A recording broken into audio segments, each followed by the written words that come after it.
اپنی جوانی اور شباب پر متکبر نہ ہوا کرے کہ کہیں وہ بیمار بنا کر زندگی بھر کے لیے بستر علالت کے سپرد نہ کر دے۔ کوئی اپنی تونگری اور دولت پہ تکبر نہ کیا کرے کہ کہیں وہ تونگر سے در در کا گدا گر نہ بنا دے۔ قرآن کہتا ہے مالک الملک تؤتی الملک من تشاء وتنزع الملك ممن تشاء وتعز من تشاء وتذل من تشاء بيدك الخير إنك على كل شيء قدير۔ وہی ہے مختار کل، جسے چاہتا ہے بلند کرتا ہے، جسے چاہتا ہے پیوند زمین کرتا ہے۔ اور پھر حضرت سعد رضی اللہ تعالی عنہ نے فوجی ترنگ اور فوجی مستی میں یہ سلوگن بلند کیا یوم یوم الملحمہ، ہمیں ستانے والوں تیار ہو جاؤ، آج ستائے جاؤ گے۔ کل تمہارے ہاتھ میں تلوار تھی، ہماری گردنیں ہوا کرتی تھیں، آج محمد کے رضاکار آ گئے ہیں 10,000۔ آج ہماری تلوار ہوگی اور تمہاری گردنیں ہوں گی۔ ہوا کی لہروں نے حضرت سعد رضی اللہ تعالیٰ عنہ کا یہ جذباتی ماتو بارگاہ رحمت تک پہنچایا۔ رسول اکرم صلی اللہ علیہ وسلم نے حضرت سعد کو اپنے پاس بلایا،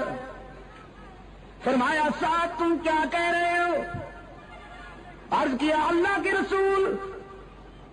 میں اسلام کے دشمنوں کی حوصلہ شکنی کرتے ہوئے یہ کہہ رہا ہوں الیوم یوم الملحمہ، آج تصادم کا دن ہے، آج ٹکر کا دن ہے، آج انتقام اور بدلے کا دن ہے۔ رحمت للعالمین صلی اللہ علیہ وسلم کی آنکھوں میں رحمت کے موتی تیر آئے۔ حبیب کبریا صلی اللہ علیہ وسلم نے فرمایا سعد تم انتقام کا نعرہ بلند کرتے ہو، میری رحمت کو تکلیف ہوتی ہے، نعرہ تکبیر، میرے ضمیر پہ چوٹ لگتی ہے، تمہیں یہ نعرہ بلند کرنے کی اجازت نہیں۔ حضور نے تعذیباً وہ پرچم لے کر ایک اور رضاکار کے حوالے کر دیا۔ صحابہ کرام نے عرض کیا اللہ کے رسول، ہمیں تو ان سنگ دلوں کا وہ ماضی یاد ہے کہ جب انہوں نے بلال کو گرم ریت پر لٹا دیا، جب ان آدم خوروں نے سمیہ کو مکہ کے چوراہے پہ 2 لخت کر دیا، ہمیں تو ان آدم خوروں کی وہ زیادتیاں یاد ہیں۔ رحمت عالم صلی اللہ علیہ وسلم نے فرمایا مجھے بھی یاد ہے، میں اچھی طرح جانتا ہوں، یہ شہر مجھے جانتا ہے، میں اس کے در و دیوار سے مانوس ہوں، یہ وہی گلیاں ہیں جن میں میرے لیے کانٹے بچھائے جاتے تھے، یہ وہی شہر ہے جس کے نوجوان میری ہوٹنگ کے لیے جلوس نکالا کرتے تھے، یہ وہی باشندے ہیں جو میں مجھ پہ سنگ باری کر کے مجھے لہولہان کر دیا کرتے تھے، یہ وہی مکان ہیں جن کی چھتوں پر عورتیں کوڑا کرکٹ لے کے میری انتظار کیا کرتی تھی۔ لیکن تم جانتے نہیں کہ میں یہ سارے ظلم سہنے کا عادی ہوں، یہ ستانے کے عادی ہیں، ہم معاف کرنے کے عادی ہیں، ان کے دامن پتھروں سے بھرے ہوئے ہیں، ہمارا ظرف عفو و درگزر سے معمور۔ شاید تمہیں وہ یاد نہیں کہ یہ ساری چوٹیں سہ کر میں بیت اللہ میں پہنچتا جبکہ میرے جسم سے خون بہ رہا ہوتا، جبکہ میرے پاؤں میں کانٹے چبھے ہوئے ہوتے، جبکہ میرے جذبات ان کے سنگین ناروں سے زخمی ہوتے، میں بیت اللہ میں جا کے کیا کہا کرتا تو تمہیں کچھ یاد ہے کہ نہیں؟ بیت اللہ میں جا کے عبداللہ کا یتیم اللہ کے حضور عرض کرتا میرے معبود اپنے محبوب کو زخمی دیکھ کر کہیں تیرا غضب جوش میں نہ آ جائے۔ تو نے دیکھا کہ ستایا گیا ہوں، تو نے دیکھا کہ سنگباری کی گئی ہے مجھ پر، تو نے دیکھا کہ میرے جسم سے لہو ٹپک رہا ہے، تو نے دیکھا کہ مجھ پہ کوڑا پھینکا جا رہا ہے، تو نے دیکھا کہ میری کردار کشی کی مہم چلائی جا رہی ہے، سوشل بائیکاٹ کیا جا رہا ہے، لیکن میرے معبود میں تیرے در پہ اس لیے نہیں آیا کہ اپنے ستانے والوں کی ہلاکت و بربادی کی دعا کروں، میں تو تیرے در پہ اس لیے آیا ہوں کہ زندگی کے کسی مرحلے پر اگر ان کے مظالم اور ان کے ستم ہائے مسلسل کی وجہ سے یہ تجھ سے دعا کروں کہ خدا بندہ انہیں تباہ کر دے، انہیں ہلاک کر دے،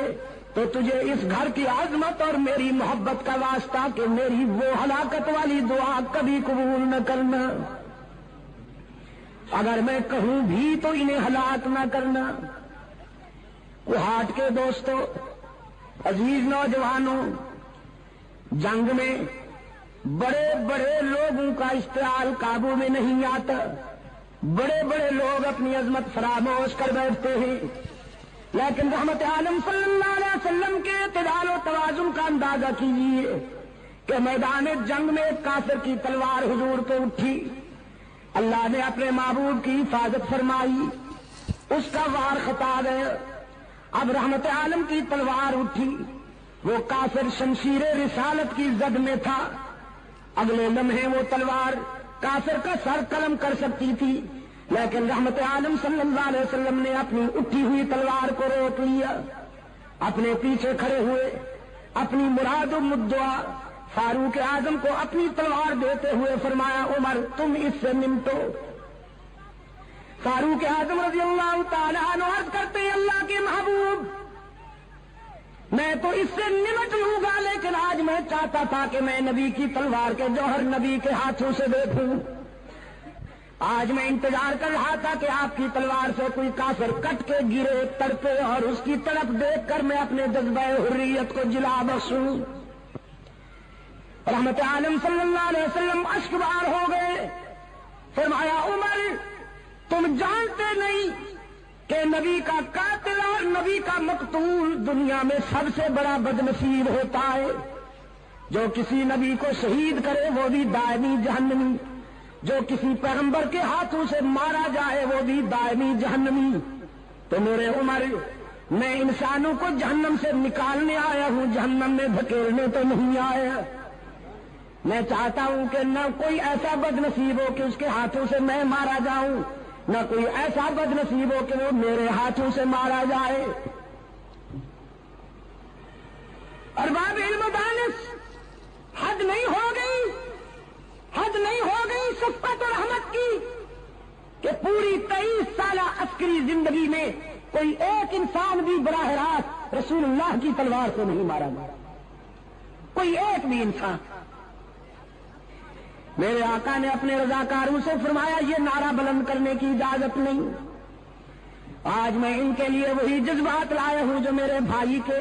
حضرت یوسف کے جذبات تھے کنویں میں ڈالنے والے مہربانوں کے لیے،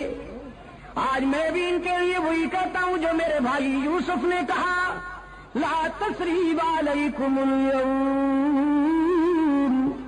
آج تمہیں تمہارے ماضی پر شرمندہ بھی نہیں کیا جائے گا، تو تم بھی جاؤ مکہ کی گلیوں میں جا کے، مکہ کے ہر دروازے پہ جا کے میرا پیغام پہنچاؤ، الیوم یوم المرحمہ، آج بدلے اور انتقام کا دن نہیں، آج عبداللہ کا یتیم تمہیں معاف کرنے کے لیے آیا ہے، آج آمنہ کا لال تمہیں دامن رحمت میں چھپانے کے لیے آیا ہے، ڈرتے کیوں ہو؟ تم نے اپنے دروازے بند کر لیے ہیں، شہر چھوڑ رہے ہو، تمہارے جسم پر لرزہ طاری ہے، ذرا باہر آ کے دیکھو، آج مکے میں فاتح بن کے آنے والا